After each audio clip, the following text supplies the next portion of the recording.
Nossa entrevistada de hoje é a deputada federal pelo Rio de Janeiro, do PCdoB, Jandira Fegali, que é médica, baterista profissional, foi deputada estadual também pelo Rio de Janeiro e hoje está no seu 8º mandato como deputada federal. Jandira veio aqui para Maceió a convite do vice-governador Ronaldo Lessa para ministrar uma palestra na Câmara de Estudos Políticos da Vice-Governadoria do Estado de Alagoas e agora está aqui para bater um bate-papo com a gente sobre política. Ao meu lado, o jornalista Enio Liz, que vai participar também dessa entrevista. Jandira, muito bom dia, seja bem-vinda aqui à Rede Antena 7. Bom dia, Felipe, bom dia, Enio, bom dia, Naldo, que está comigo aqui, presidente do nosso partido aqui no Estado. É um prazer enorme falar com vocês e registrar o meu agradecimento ao vice-governador Ronaldo Lessa pelo convite. Deputada, seu mandato tem se pautado pela defesa de políticas públicas voltadas às mulheres, à população mais fragilizada e marginalizada. Parece um assunto antigo, mas qual a importância de ter mulheres nesses espaços de poder? Bom, primeiro, Felipe, nós ainda somos poucas, né? Nós temos ainda um percentual muito pequeno de mulheres, tanto na Câmara como no Senado. Nós temos hoje ainda mais de 1.000 câmaras de vereadores sem nenhuma mulher. Então, existe hoje ainda uma cultura da não presença da mulher nos espaços de decisão do país, inclusive em todos os níveis. Mas é uma cultura que a gente vem mudando, vem conseguindo alterar, e hoje as pessoas começam a votar mais em mulheres. Qual a importância disso? Primeiro que nós somos a maioria da população. Portanto, não tem democracia plena sem a presença representativa das mulheres, afinal, nós vamos decidir sobre nós, né? Qualquer decisão política no país afeta particularmente as mulheres, né? Segundo, porque quando nós não estamos, as nossas pautas não acontecem. Por mais feministas que existam, homens feministas, isso acaba não sendo prioridade da pauta deles. Então, se a gente não está presente, a nossa pauta não surge. Exemplo, Lei Maria da Penha, salário igual, trabalho igual, acabar com a revista íntima de indignidade nas empresas, a questão da educação antimisógina. Então, tudo isso são pautas, a questão da saúde da mulher, elas só surgem se a gente estiver lá. Então, para além da democracia, é o aspecto mesmo das pautas que tem uma relação muito direta com as mulheres no Brasil. Enio, sua pergunta. Jandira, em primeiro lugar, queria destacar, Felipe, a emoção de estar aqui com a Jandira num programa de rádio, que é uma coisa inusitada, rádio e TV, né, ao mesmo tempo. Mas a Jandira, ela faz parte assim das recordações mais orgulhosas do início do peso parlamentar do PCdoB, desde a eleição dela de deputada estadual no Rio de Janeiro, depois a eleição de deputado federal, que foi um momento que marcou muito essa questão da viabilidade política eleitoral de um partido como o PCdoB. Ela, por ser mulher, por ser artista, por ser jovem, por ser médica, então, e por trabalhar a população mais marginalizada do Rio de Janeiro com grande talento. Então, é um orgulho, uma satisfação. E eu estou rememorando aqui na cabeça cada momento. Você vai falando, eu vou lembrando de você desde essa época também, viu, ele? A referência artística e jornalística sua sempre foi muito forte para nós. Você também faz parte dessa história inteira. A gente sempre viveu as questões muito proximamente dentro do partido. Grande honra para mim. Para mim também. Você é uma ícone, né, viva, né, e atuante de toda a esquerda, não só do PCdoB. Mas indo à pergunta, vamos a essa questão das redes sociais, e essa questão da regulamentação das redes sociais, que é uma questão que sempre está em pauta. Você foi relator e é uma pessoa de destaque. Para nós da mídia, isso joga um peso muito grande. Essa questão, como diria o Ariano Suassuna, assim, imitando quem não sabe falar inglês, da streamings. Streamings. Ver a continuidade dessa questão nesse momento hoje de grande divisão do país e que isso joga peso, né? Essa divisão joga peso e atrapalha a discussão das redes sociais, regulamentação das redes sociais. Bom, é recíproca a emoção, viu? E o orgulho de estar aqui com você. Primeiro, Felipe e Enio, essa discussão da comunicação é uma discussão de poder político, e neste caso de poder cultural. Porque a disputa de valores na sociedade, né, e quando eu falo valores culturais, eu estou falando de solidariedade, de afeto, de dimensão coletiva da política, estou falando da convivência, eu não estou falando apenas da arte, apesar de que a arte é o ariete mais agudo, né, da questão da cultura. Então, essa questão das redes sociais, esse ambiente digital, quer dizer, a entrada da tecnologia na nossa vida muda tudo. Muda tudo, né? A entrada do celular. Eu poderia dar aqui uma enormidade de exemplos sobre esse papel da tecnologia na vida, e a ciência é cultura, porque ela surge da criatividade humana, e a tecnologia também. As redes sociais, hoje, elas se constituem como um ambiente sem regulação nenhuma. É uma regulação muito precária por parte das empresas. Todas essas big techs são sustentadas por fundos de investimento e por bancos. É o capital financeiro que sustenta essas plataformas.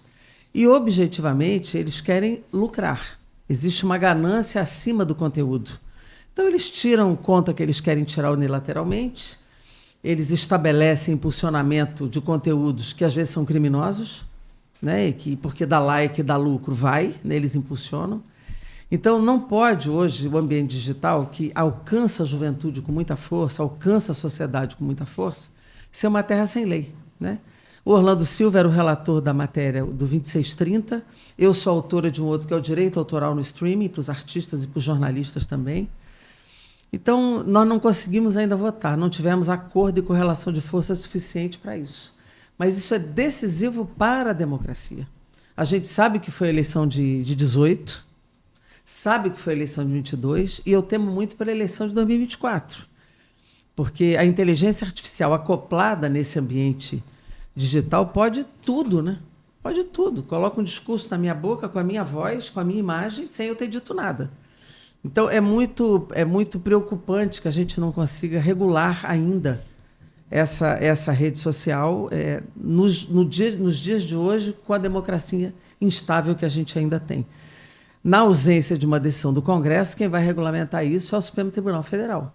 Obviamente, não fará completo, e não adianta reclamar de competência, porque se nós não fizermos, ele vai ter que fazer, vai ter que dar um mínimo de regra por causa do período eleitoral. Mas é necessário que a gente avance para a regulação das redes e uma regulação ética da inteligência artificial também. A senhora falou recentemente em um debate que o setor de audiovisual deveria se mobilizar para que a regulamentação dos streams fossem votadas já agora, depois das eleições. Qual a importância dos streams também serem regulamentados, como pede o projeto que tem lá no Congresso Nacional, para que também prevê trazer também mais conteúdo nacional nos streams, não é isso? Na área do audiovisual, a gente já aprovou várias leis, né? Nós aprovamos a lei da cota nas salas de exibição, cota nas TVs por assinatura, mas existe hoje uma invasão, de fato, na área do audiovisual, do streaming, né? Todo mundo tem uma plataforma na sua televisão para assistir filme, para assistir série, para assistir documentário.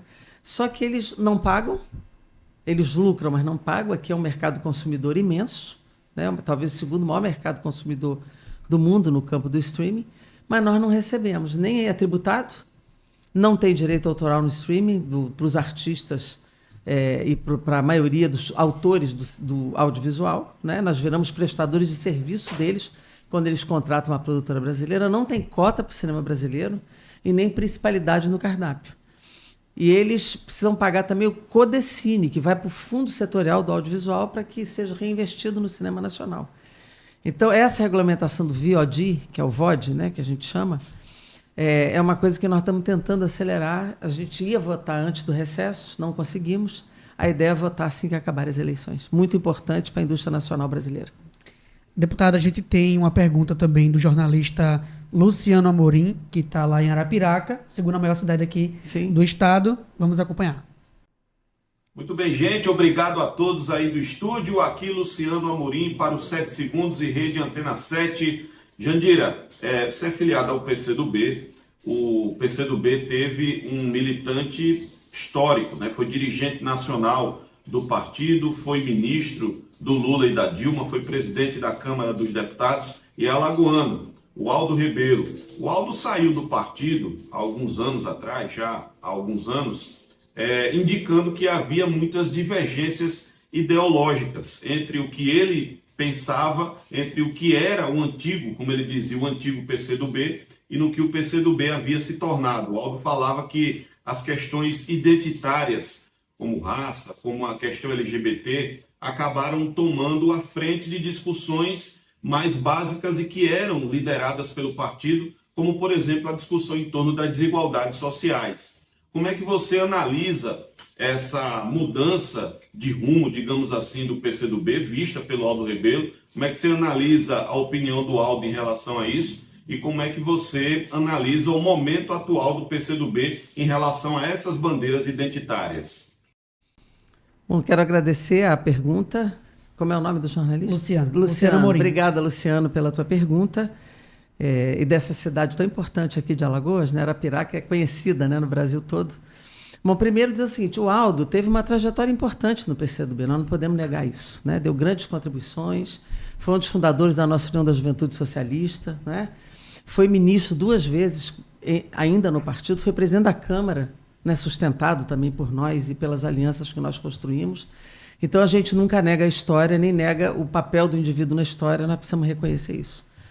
No entanto, os argumentos que ele utiliza para sair do PCdoB não são verdadeiros, né? E a trajetória posterior dele, quem tem que explicar é ele, né?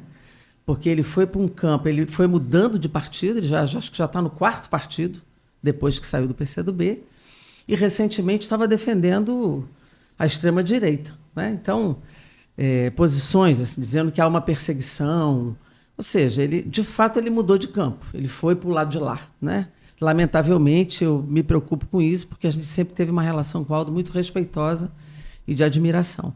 Mas os argumentos que ele usa para sair do partido não são verdadeiros. Se tem um partido que fala em projeto nacional de desenvolvimento, que fala em papel do Estado, que discute a questão da geopolítica internacional, que tem propostas e programas para todas as pautas do país, é o PCdoB. O que ele chama de questão identitária, para nós, são questões estruturantes contra a opressão. Negar o papel da escravidão na construção das hierarquias sociais do Brasil é negar a história. E o Aldo é uma pessoa que conhece a história do Brasil. Então, quando se fala na luta antirracista, ela não é um movimento social. Isso é estruturante para a superação das opressões de raça, porque elas existem. A escravidão foi algo bárbaro no Brasil. E é um dos principais pilares da construção da civilização brasileira, com grande exploração de mão de obra, com muita humilhação, muita violência e muito sequestro de direitos. Então, hoje, negar que a mulher negra é a base da pirâmide social do Brasil, que há diferença entre negros e brancos no acesso aos bens, no acesso aos serviços, no acesso ao conhecimento, no acesso ao ensino. Então, assim, é a negação da história do Brasil. Então, claro que as pessoas se identificam como negras, como pretas, como brancas, como amarelas, como indígenas. Isso é uma identidade. Agora, a luta está cruzada com a luta de classe, com a luta antiopressão. É assim que a gente encara. Da mesma forma a questão de gênero, que a gente junta com a questão de classe. Então, ele dizer que nós abandonamos um projeto de classe, um projeto revolucionário para falar de questão identitária, isso não é verdade. O que ele nega é algo fundamental. É que a discussão de classe, a revolução e a superação da opressão de classe tem que associar a luta antirracista, a luta contra a misoginia e o machismo. Deputada, a senhora acredita que os militantes de esquerda abordam essas pautas tidas como identitárias de maneira errada, que o grande público não consegue assimilar e entender? Eu acho que há diferentes formas de encarar essa luta. Para nós é desse jeito que eu disse, mas de fato existem segmentos, não só na esquerda, mas nos movimentos sociais, não necessariamente dirigidos pelos partidos, que abordam a questão, vamos dizer assim, de raça e gênero, descoladas da luta econômica, descoladas da luta de classe, descoladas da luta geral. Essa, de fato, tem menos facilidade de ser incorporada, vamos dizer assim, na grande massa da população. Porque a população olha para a sua condição, mas olha para a sua condição inteira, da sua cultura, da sua pertencimento ao território, da falta do emprego, da falta da renda, da falta de oportunidades. Então, se não juntar essas duas coisas, de fato, fica descolado da realidade do povo. Então, precisa juntar esses dois debates para que a população incorpore e possa entender. Enio, sua próxima pergunta. A questão da Venezuela. Aí não precisa nem ir mais adiante, mas eu gostaria de ouvi-la sobre esse imbróglio, que não é desta eleição, mas é de um processo de poder popular que sofre também desgastes e que todo mundo de esquerda e de centro-esquerda é chamado a se posicionar. Então... Claro, Enio. Primeiro, assim, eu acho que a chamada Revolução Bolivariana, o chavismo, nunca foi aceito por uma boa parte do Ocidente, muito menos pelos Estados Unidos. Ali tem a maior reserva de petróleo, né? é um país que fez uma revolução, vamos dizer assim, incorporando a organização popular. O Chaves tinha uma formação ideológica de fato visível, né? Organizou a sociedade, foi golpeado, voltou, né? A eleição contra o Caprilli também foi por uma margem bem pequena, né? E agora também o que se apresentou como resultado eleitoral foi por uma margem pequena. Maior até do que a do Brasil. Foi 51 a 44, mas uma margem pequena de votos. Qual é a discussão que a gente faz? A discussão que a gente faz é o seguinte: se o país disse que a eleição deu Maduro, não cabe em nenhum outro país dizer não foi, teve fraude, porque não há provas de fraude. Não há provas de fraude. Então, nós precisamos respeitar a soberania, o povo da Venezuela que tem que resolver os seus problemas. O Brasil não pode fazer ingerência lá, como os Estados Unidos. Os Estados Unidos se arrogar o direito de dar o resultado eleitoral da Venezuela, isso não existe. É igual eu querer dar o resultado da eleição norte-americana. Nós não podemos fazer essa ingerência em outro país. Os países são soberanos no seu voto e nas suas urnas. O que o Brasil fez, o governo Lula fez? Se juntou a outros países da América Latina e induz de forma cautelosa a solicitação para que o Maduro apresente as atas, que está sendo uma exigência meio que internacional. A não apresentação dessas atas é um indicativo de que houve fraude, do seu ponto de vista? Mas não tem prova da fraude. Na verdade, se você olhar a lei venezuelana, ele tem 30 dias para apresentar as atas.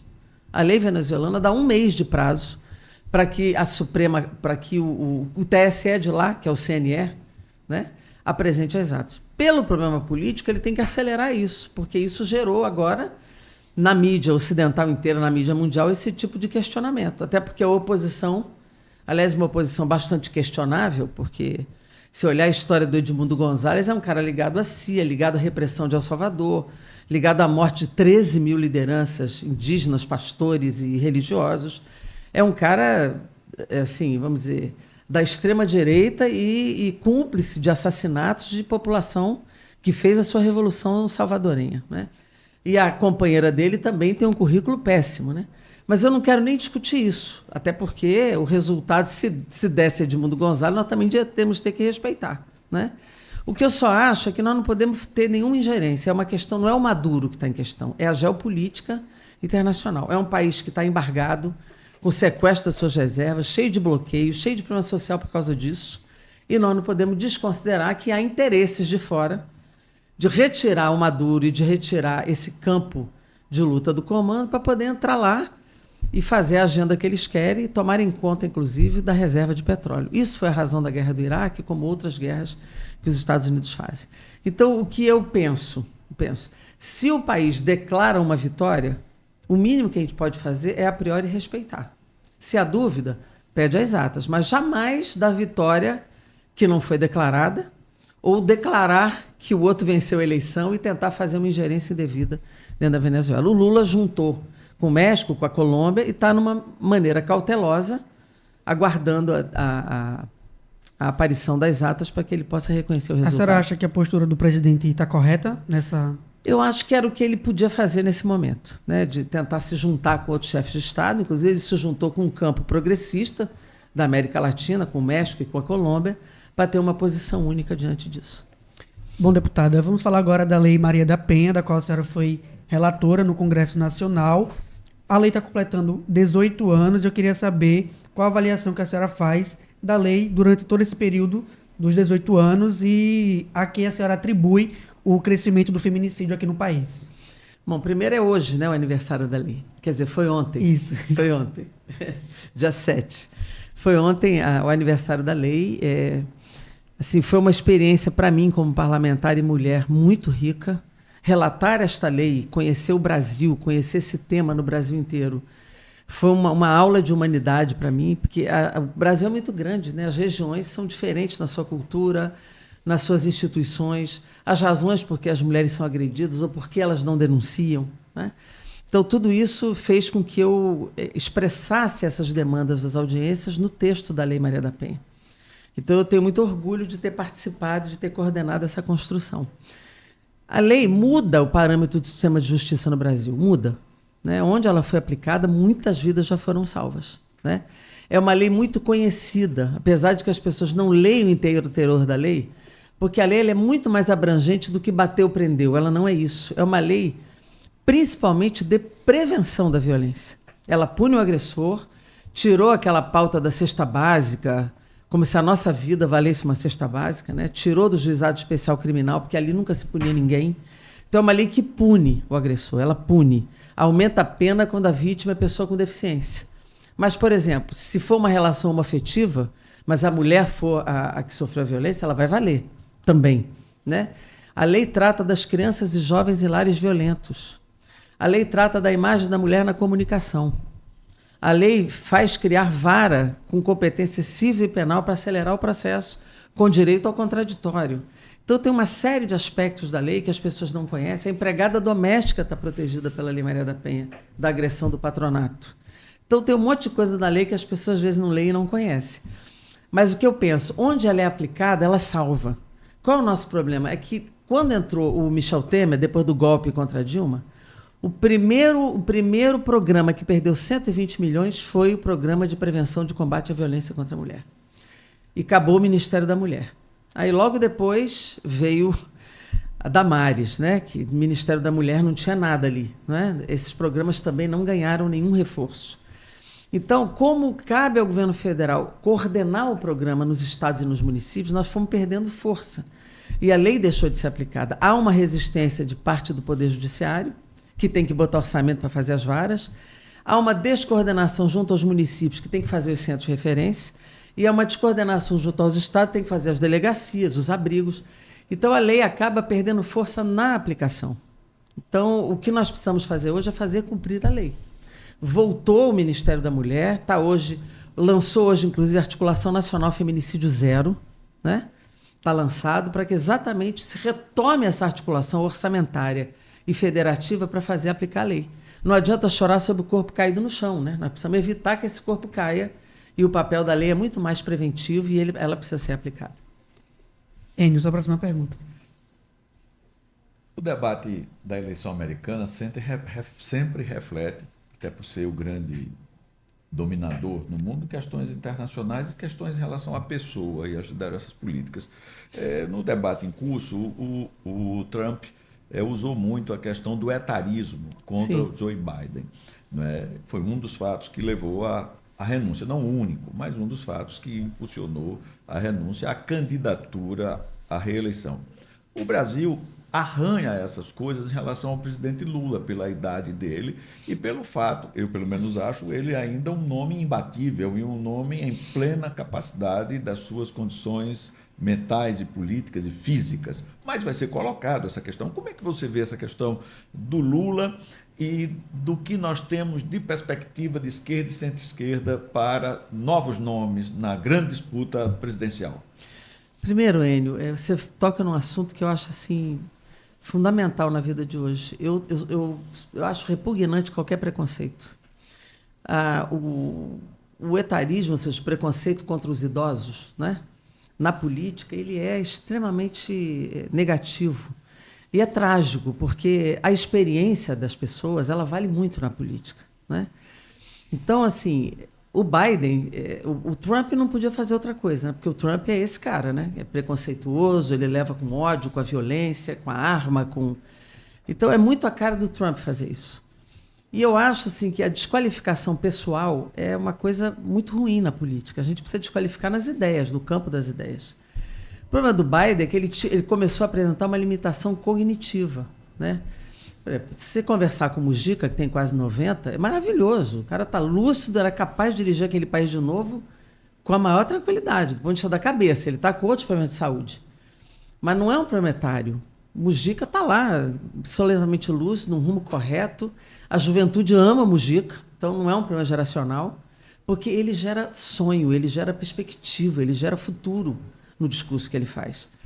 O problema do Biden é que para além do preconceito, ele de fato começou a apresentar problemas de limitação cognitiva, ou seja, lembrar das coisas, travava no debate, não conseguia subir a escada do avião, então ele começou a apresentar outros limites que acabaram deixando o preconceito colar mesmo nele, né?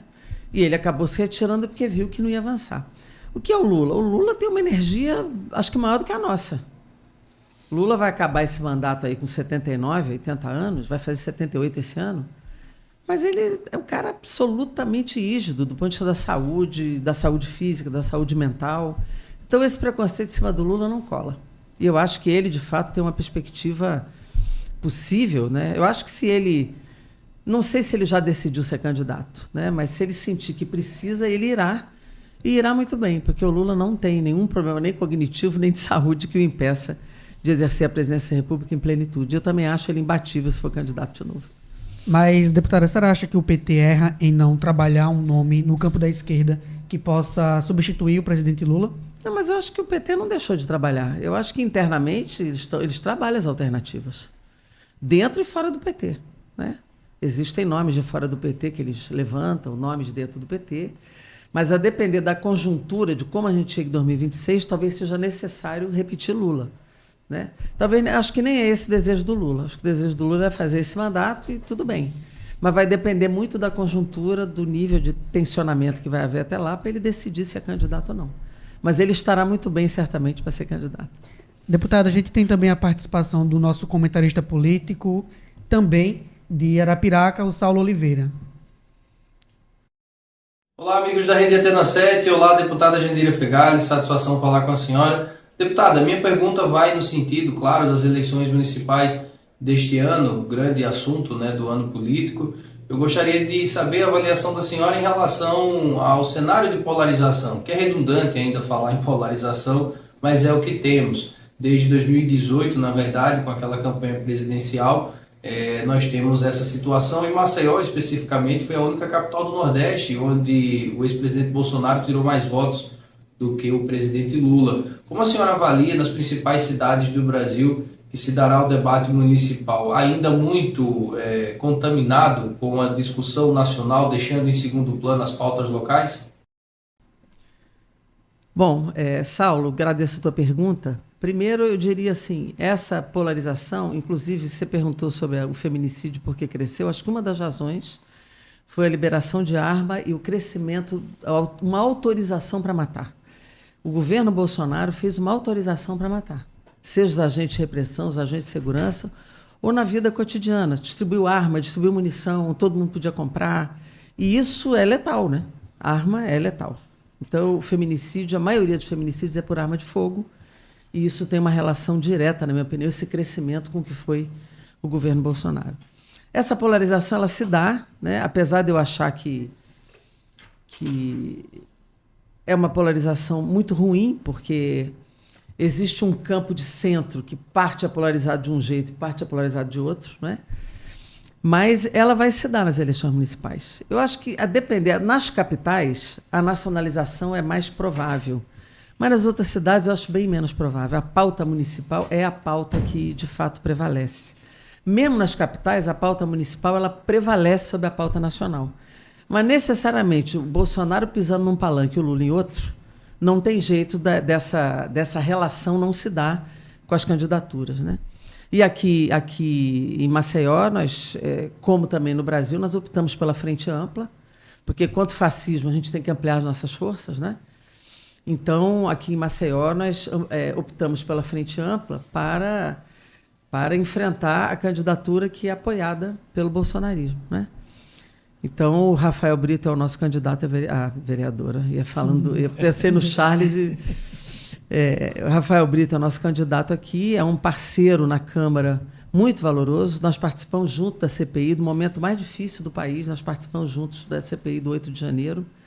Ele teve um comportamento muito, muito valioso, né, da defesa democrática. Nós viajamos juntos para construir a articulação internacional em defesa da democracia. Começamos por Washington e vamos fazer uma circulação maior. Nas pautas da educação, ele tem sido um grande mediador e tem dado grandes colaborações. A educação é uma política transformadora, e ele tem essa experiência aqui, como secretário de Educação, e ele tem somado na base do governo Lula permanentemente. Então, é uma pessoa, de fato, que tem sido um grande parceiro, e eu acho que nós não precisamos ter nenhuma dificuldade de apoiar o Rafael nesse momento, porque é uma pessoa que pode, de fato, contribuir para a melhoria da situação da cidade de Maceió, que tem muitos problemas, mas eu não vou entrar em questões locais, porque não é muito meu papel aqui, né? Mas eu penso que o apoio ao Rafael hoje é o apoio correto da Federação Brasil da Esperança. Deputado, infelizmente nosso tempo é curto, a agenda da senhora é cheia, mas eu queria finalizar a entrevista, Enio, com o clima lá em cima. Como eu falei no início, a deputada é baterista profissional e a gente separou um trecho de um vídeo dela lá tocando bateria. Vamos Essa dar foi uma olhadinha. surpresa para mim agora.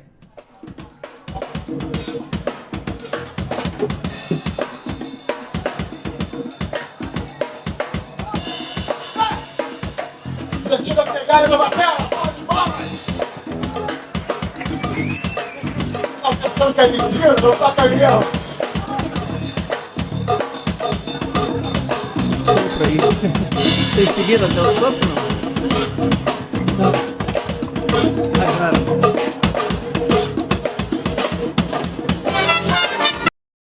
A hora que entra o sopro, vocês correm. Foi a hora que entrou a banda, né? Deputada, eu queria que a senhora falasse um pouquinho dessa experiência enquanto baterista profissional. Olha, eu comecei muito jovem. A arte entrou como ofício na minha vida muito cedo, né? Meu irmão é o Ricardo Fegali, do Roupa Nova. Ele já tinha uma banda quando eu comecei a acompanhá-lo nos bailes da vida. Ele muito jovenzinho, menino ainda, e eu ia junto com ele. E eu tinha um acordeon, mas eu comecei a ficar completamente apaixonada pela percussão, né? Pelo ritmo, E aí ele me ensinou a tocar bateria. E eu ficava filando um tempinho na bateria oficial ali, porque eu não tinha bateria. E fui assim, de alguma forma, desenvolvendo, né? Quando o baterista da banda dele saiu, a banda se profissionalizou, eu pedi para experimentar. E aí fiquei na banda. E depois eu fui estudar, fui ler partitura, E aí eu fiquei alguns anos como baterista profissional na banda. Depois entrou um pouco em contradição com a Faculdade de Medicina e eu acabei saindo da banda e eles seguiram e parte deles fez o Roupa Nova. O Ricardo, meu irmão, o Kiko da guitarra e o Paulinho, cantor, que faleceu na Covid, né, no período da Covid, eram 3 pessoas do Roupa Nova que eram da mesma banda que eu. O que eu posso te dizer é que essa experiência mudou a minha vida. A forma de enxergar o mundo, o meu universo se ampliou, porque a arte, de fato, muda você. Ela muda. O espírito de equipe de uma banda, a cumplicidade com os companheiros da banda, a relação com o público, tudo que a gente tinha que preparar, tudo que a gente tinha que estudar. Eu passei a olhar... Eu nunca mais comprei um disco sem pensar no bastidor desse disco, né? A mixagem, o técnico, todo o trabalho que é feito, porque é um trabalho muito exigente, né? E os valores de vida mudam muito. Como a medicina muda, como o partido também muda. Então, é uma soma aí de experiências que vai fazendo de você uma pessoa melhor e, pelo menos, compreendendo melhor o seu entorno e pensando sempre na dimensão coletiva das coisas. Agora, se a senhora pudesse ter escolhido lá atrás, se seguiria no mundo da política ou no mundo da música, qual a senhora teria escolhido? Olha, essa escolha lá atrás não houve, né? Porque quando eu fui para o partido e para a luta política, eu estava já na saúde pública. Essa escolha não houve. E eu acho que não precisa escolher, né? Na verdade. Você pode ser músico e parlamentar, e pode ser médico e parlamentar. Como eu sou, né? Só que eu só não atuo na medicina porque eu sempre fui de hospital público, nunca quis fazer... Eu tentei consultório 2 meses, não aguentei, que realmente é uma relação que eu não curti. E quando eu fui para Brasília, como eu sou cardiopediatra, a relação com a criança ela é muito próxima. Então, essa criança, mesmo que sendo do hospital, não sendo uma paciente exclusivamente minha, se ela precisa de uma cirurgia de urgência e você não estar, isso é muito ruim. Além disso, as 2 coisas são muito exigentes. Então, eu não queria ser medíocre nem numa nem noutra. Então, eu fiz a opção e me dediquei integralmente ao que eu estou fazendo hoje. Bom, entrevistamos a deputada federal pelo Rio de Janeiro, do PCdoB, Jandira Fegali. Enio, quero agradecer sua presença aqui na entrevista, agradecer também a presença da deputada. Quando voltar aqui a Maceió, as portas estão sempre abertas para a gente bater mais papo sobre política. Felipe, agradeço muito o programa Antena Manhã, a todos os ouvintes que ficaram conosco até agora. Enio, maior prazer, esse teu sorriso maravilhoso, estamos aqui, o Naldo que está aqui comigo também. E vamos à luta. Quando eu voltar aqui, certamente, Felipe, eu vou voltar para essa mesinha aqui.